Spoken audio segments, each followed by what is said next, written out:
Hey everybody, this is Sipp Talk. We're coming to you live today from Jackson, Mississippi, and we are here with Adrienne Domnick, the phenomenal AD, multidisciplinary artist, visionary, icon in the making. We're here to kind of get an insight into B-Sides, her upcoming exhibition, just to kind of see what that journey has been like getting here and giving y'all a little peek into what you can expect.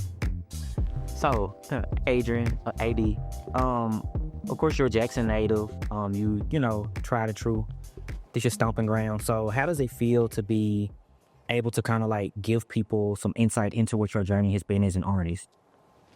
First of all, I want to say thank you for speaking with me, and that's an amazing intro. I gotta live up to that. But yeah, it feels good to be able to bring people in to, some of the pieces and work that I've been wanting to, share for a while. I haven't had a solo show in like 5 years, and I feel like it's just because I've been trying to figure out how I want my art to take up space moving forward. And I just feel like I'm ready to do that now with this show. With B-Sides, right? I know what I think of when I think of B-Sides. I think music, I think album cover, the acknowledgement section, right? What is B-Sides to you as a concept as it relates to this exhibition specifically? B-Sides is a visual playlist. It's like a journey through my art career. I'm forever writing a love letter to my younger self, and the impact music had on her. And this exhibition reflects that. What was the first time you like realized like you were in love with music? What was that moment like? Because I can think of like the first time I was like, oh my God, I gotta replay this like over and over and over, like inject it into my veins, right? Like I can think of the song, the artist. What was that experience like for you? It was so many moments like that. I was definitely the kid that got on your nerves. Like I was a radio, like trying to sing over the radio and stuff, and my cousins hated me. But the one tape I had over a summer was Brandy, first album, and I was stuck on Broken Hearted, that song, and I played it so much that the tape broke. I feel that. I feel that actually, because that's one of them ones. And I tried to tape it back. I tried everything, but it felt like summer was ruined. And that's how I knew like I had a problem. Like, yeah, you was in the tree. Yeah, because no one understood me. My mom was like, what? But This song's so beautiful, the layering. Like there's one of them songs for me too. Where it's like, oh, I gotta learn how to sing this better than that. yeah, I gotta sing like I went. and we can't. Not at all. Not at all. Couldn't even whistle. Couldn't hum. But it's okay. Yeah. Your statement said that your practice is steeped in nostalgia. And so what artist or like cultural moments kind of influence you or keep you rooted in that nostalgia as you create your own art? I would say like cover art. As a kid, I loved just looking at cover art, opening up, reading the notes, reading what they had to say, finding out who the producers were. I just love that. I also was like a big fan of magazines. I had every magazine, Vibe, Source, every Jet, all those. And all of that type of, I would say like late 90s to 2000s, like that really influenced me. Just learning who I am as a person. And I would say like that was just a time that music really trained my ears around that time.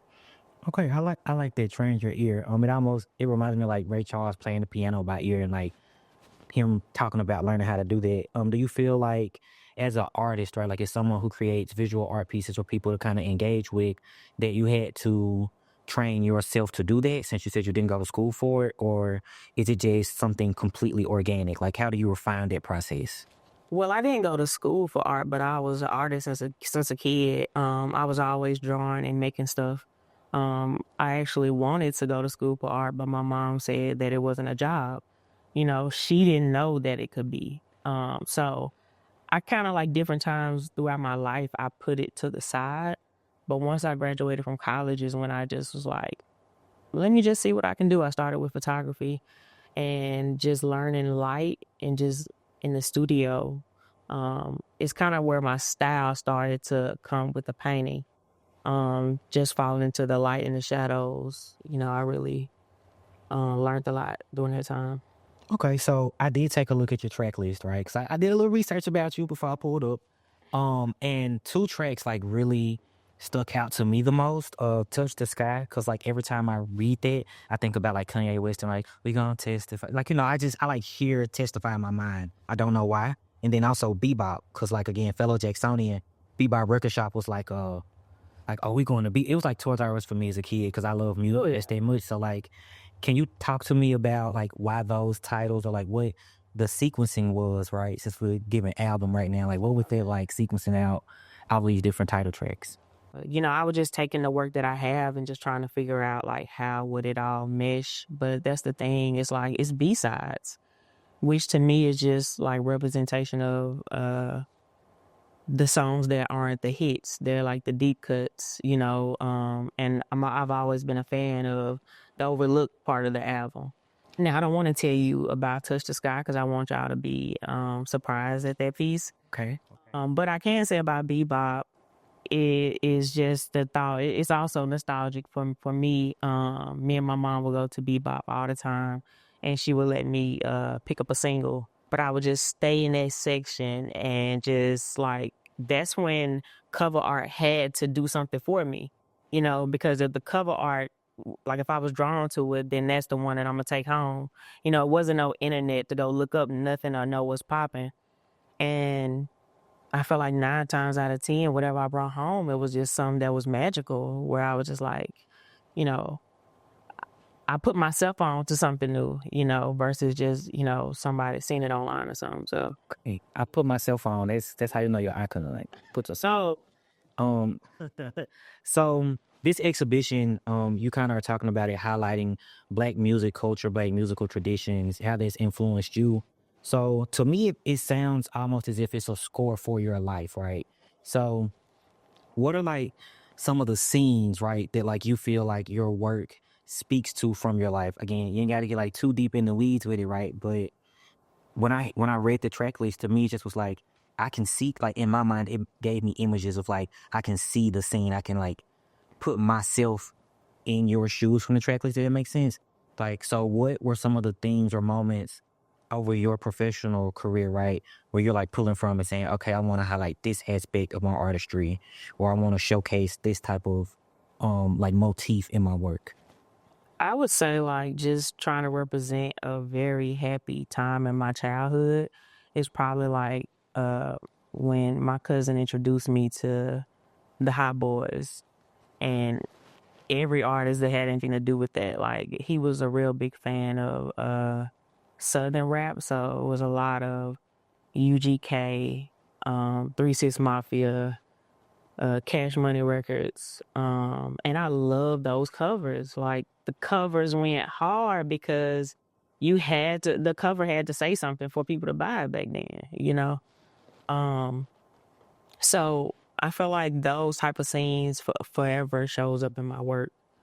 All right, so you said that you see your art as deepening people's understanding, your understanding of like history, fashion, music, just culture overall. So what icons have helped you develop your sense of style, and like how do you see that reflected in your work?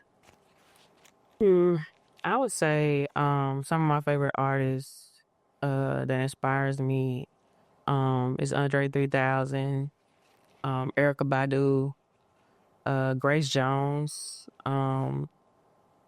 Just love her attitude, the androgynous, like people that are comfortable with themselves inspire me to be comfortable with myself.